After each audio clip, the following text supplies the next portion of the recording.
ಬಿಡು ಮೌನ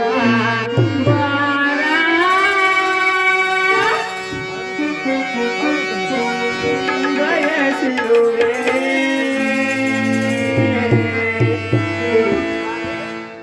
ಬಿಡು ಮೌನ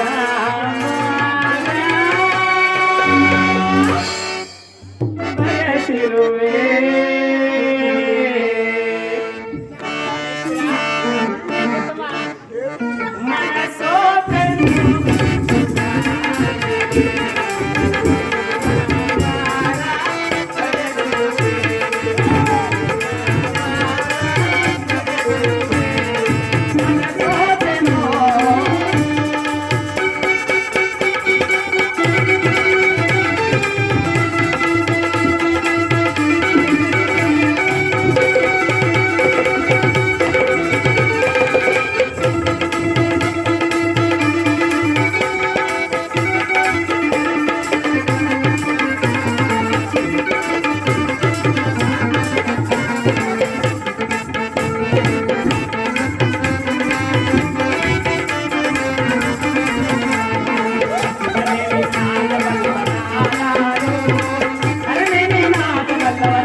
ಹಾಗೆ ಆಗಲಿ ಪ್ರಿಯ. ಹಾಗೆ ಆಗಲಿ ಸ್ವಾಮಿ.